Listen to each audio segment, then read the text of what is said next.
Salom, mening ismim Hector Arias va keyingi videoda men sizga buni ko'rsataman. Metatron Hunter qurilmasi. Ishlab chiqaruvchining veb-saytida siz ko'rishingiz mumkin. Metatron Hunter yoki MetaHunter dasturi. Ishlab chiqaruvchining havolasini ochib, siz buni qila olasiz. Qurilmaning rasmini toping. Ular chamadonni ko'rishlari mumkin va ular ham ko'rishlari mumkin.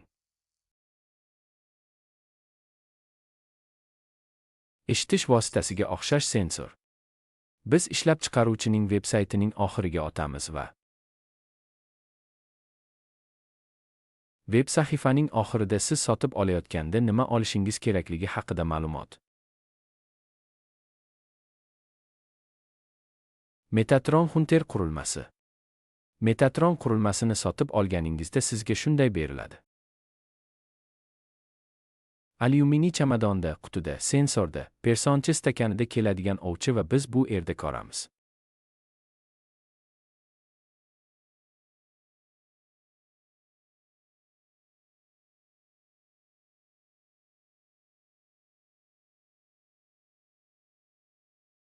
Ikkita flash disk.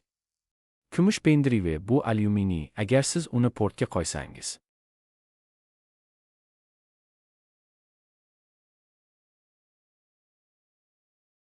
Ustida hech qanday ma'lumot yo'q. Ushbu aksessuar avtomobil kalitiga o'xshaydi. Unda yo'q funksiyasi yo'q. Ma'lumotlarni olib yurish. Bu aksessuar o'z vazifasini bu qutidagi bu aksessuarga uning funksiyasiga imkon beradi. Dasturiy ta'minotni ishga tushirish uchun. Va ikkinchisi sharqiy tomonda ko'k rangda, bu yerda dasturiy ta'minot keladi. Dasturiy ta'minotni jo'natishga ko'proq cheklovlar qo'ygan ba'zi mamlakatlarda siz ushbu dasturni olmaysiz. Ko'k rangli pendrive chunki biz dasturiy ta'minotni yuklab olish fayli sifatida yubormoqchimiz. Va bizda bor. Himoyachilar. Shunday qilib, oldingi nuqtaga qaytsak, bizda mavjud bo'lgan ushbu ikkita pendrive. Kumush mashina kalitiga o'xshaydi. U dasturiy ta'minotni ishga tushirishga imkon beradi va endi menda bor. Ko'rsatish uchun Metatron qurilmasi keladi va men siz nima qabul qilishingizni ko'rsatish uchun chamadondan harakatlanaman. Bugun Italiyadan menga berilgan savollardan biri. Men unga veb-saytni ko'rsatdim va men unga ko'rsatdim. Ayniqsa bu tasvir va u men olgan qurilma sotib yoki yo'qligini so'radi, chunki bu nima?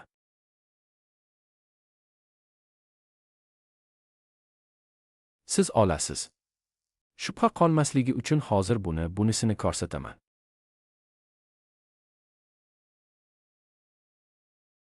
Bizda bor. Men bularning barchasini ko'rsataman, lekin jonli, to'g'ridan to'g'ri, men buni ko'rsataman, shunda siz qila olasiz. Qurilmani sotib olganlarda nima olishlarini ko'ring. Mana bizda quti bor. Qutining ichida chamadon bor, shuning uchun birinchi tavsiya.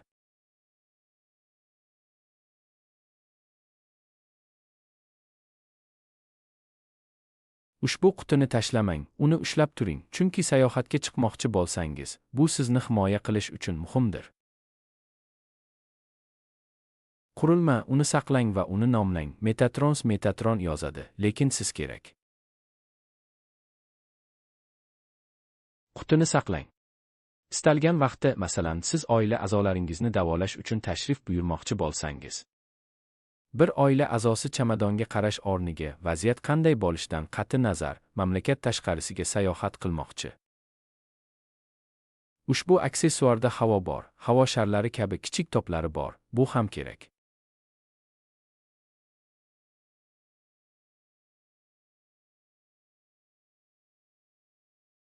Uni chamadoningizda saqlang, axlatga tashlamang, bu juda muhim. Ular, masalan, oilalari bilan dam olish uchun bir mamlakatdan boshqasiga samolyotda sayohat qilishmoqchi va ular xohlaydi. Davolash uchun asbobni kiying. Keyin ular joylashadilar, qarshi himoya vazifasini bajaradilar. Zarba berish, yiqilish bu amortizatsiyadir. Biz oldinga boramiz, keyin oldinga boramiz. Mana bizda Har doim yuqoriga qaraganligiga ishonch hosil qiling, chunki chamadonga qarang, bu yerda qopqoq. Uni teskari ochmang, ehtiyot bo'ling, ta'mi shunday.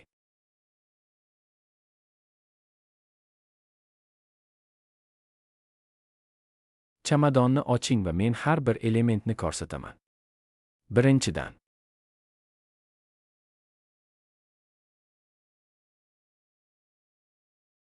Metajunter yoki Metatronjunter. Agar siz Metajunter sotib olsangiz, biz ham dasturiy ta'minotni yetkazib bera olamiz. Metatronjunter bizda ikkala dastur ham bor. Farqi minimal. Bu yerda bizda birinchi element bor, bu siz olasiz. Hozir men sizga kabelni ko'rsataman. Bu kabel ulanadi, bu kabel uni kompyuterga ulaydi.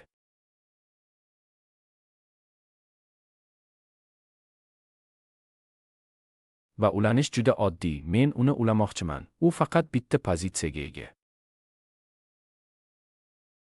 Xato yoki chalkashlik ehtimoli yo'q, muammo yo'q.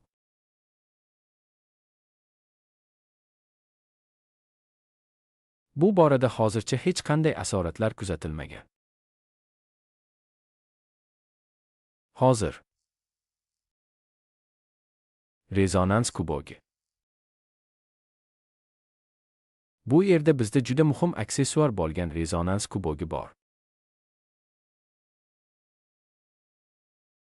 Qollanmada funksiyalarning tavsifi mavjud. Endi men batafsil ma'lumot bermayman, lekin u ikki tomonlama funksiyaga ega, u o'lchash imkonini beradi, ya'ni u ma'lumotni ushlaydi, sensor kabi o'lchaydi va ma'lumot yuboradi.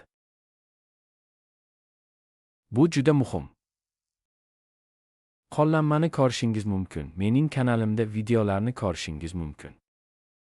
Videolarni qidiring, men ularni til bo'yicha buyurtma qildim. U yerda siz ushbu qurilmalarning bir nechta videolarini ko'rasiz. Ular nima ekanligi va qanday ishlatilishi haqidagi savollarga javob berish.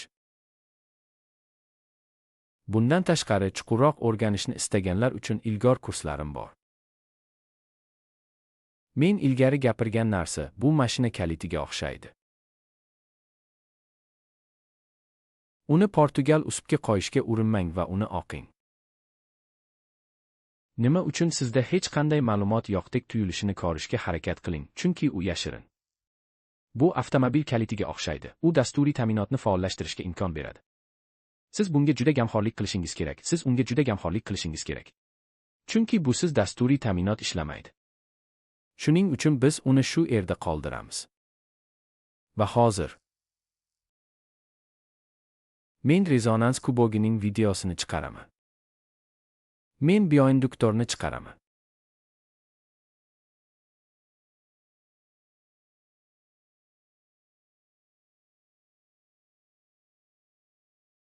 Mana bizda induksiya videosi bor. Va rag'batlantiruvchi video xususiyati keladi. Avtomatik sozlangan. Bu yerda avtomatik sozlashni ko'rishingiz mumkin.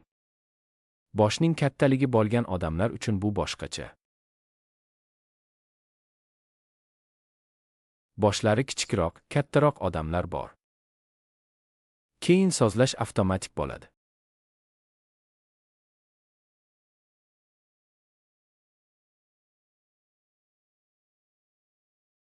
Buni olib tashlaganingizda doimo ehtiyot bo'ling. Har doim shoshilmasdan, bu yerda siz shoshilishingiz shart emas. Va keyin hamma narsani dastagida saqlash uchun xuddi shunday.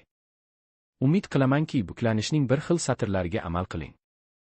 Shunday qilib, qurilma ko'proq chidamlilikka ega. Uning yonida mana chizma, men uni kattalashiraman. Keling, ko'raylik, u yerda ko'rishingiz mumkin. Mana u bor. Keling, buni ko'rish mumkinligini ko'rib chiqaylik. Bu faqat u yerda ko'rindi. Mana meni ko'rishadi. Bu eshitish vositasi shaklidagi ikonaga o'xshaydi. Va endi rezonans kubogi. Mana induksiya videosi. Kompyuterga kabel va rezonans kubogi. Siz rezonans kubogiga qarashingiz kerak. Va unda yuqoriga oq bor. Oq. Buni doimo xotirjamlik bilan hal qilish kerak. Boshlashgan, bosim yo'q. Bu kirishning faqat bitta usuli bor. Induksiya videosidan farqli o'laroq. Men uni aylantira olaman va u ichkariga kiradi.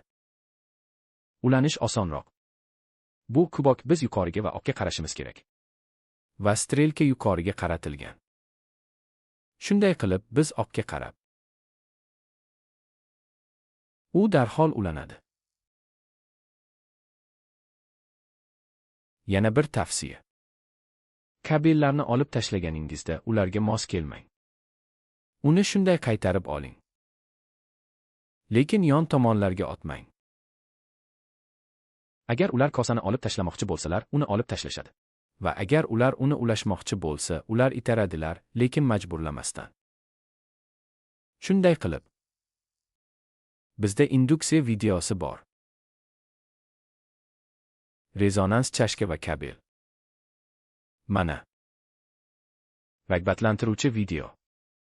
Rezonans kubogi. Va kabel. Metatron dasturiy ta'minot uchun. Metatron qurilmasi ishlashi mumkin. Bizga ikkita US port kerak.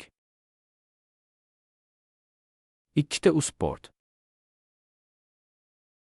Va siz Metatron qurilmasini ulashingiz mumkin. Kompyuterda. Keyingi videolarda esa sizga ko'rsataman. U qanday boklanadi, qanday boshlanadi. Bu yerda sizda tugma bor. Uni kompyuterga ulagandan so'ng muhim ahamiyatga ega. Siz tugmani bosishingiz kerak va chiroqlar yonadi. Lekin men buni boshqa videoda ko'rsataman. Kompyuterga ulanish. Dasturiy ta'minot qanday o'rnatiladi va dastur qanday ishga tushiriladi? Birinchi e'tiborning birinchi rekordini qanday yaratish kerak? Agar siz Metatron Hantel qurilmasi haqida ko'proq ma'lumot olishni istasangiz, ushbu videoning tavsifini ko'rishingiz mumkin. Ular mening telefon raqamimni va elektron pochtamni topadilar. Menga yozishingiz mumkin. Biz 10 yildan ko'proq vaqt oldin. Biz ushbu terapiyani tarqatishga bagishlangan terapevtlar guruhimiz. Va biz ko'plab mamlakatlarda kurslar o'tkazmoqdamiz. Va bizda til bo'yicha tashkil etilgan terapevt guruhlari mavjud. Agar siz qo'shilishni istasangiz, bu guruhlar ochiq. Agar siz ushbu qurilmaga ega bo'lgan boshqa terapevtlar bilan uchrashish uchun qo'shilishni istasangiz, menga yozing. Ular o'zlarini tanishtiradilar. Ular menga nomini, mamlakatini, tilini aytadilar. Va biz ularni to'g'ridan-to'g'ri ishlab chiqaruvchidan bo'lgan WhatsApp guruhimizga kiritamiz. Va shuning uchun ular ushbu qurilmalarga ega bo'lgan terapevtlar bilan aloqada bo'lishlari mumkin. 10 yildan ko'proq vaqt oldin. Men ushbu kompaniya bilan 10 yildan ko'proq vaqt davomida ishlayman. Men bu qurilmalardan foydalanaman. Ko'p yillar davomida men uni terapiya markazimda ishlatganman. Va ular ushbu qurilmalarga ega bo'lgan boshqa terapevtlar bilan aloqada bo'lish imkoniyatiga ega bo'ladilar.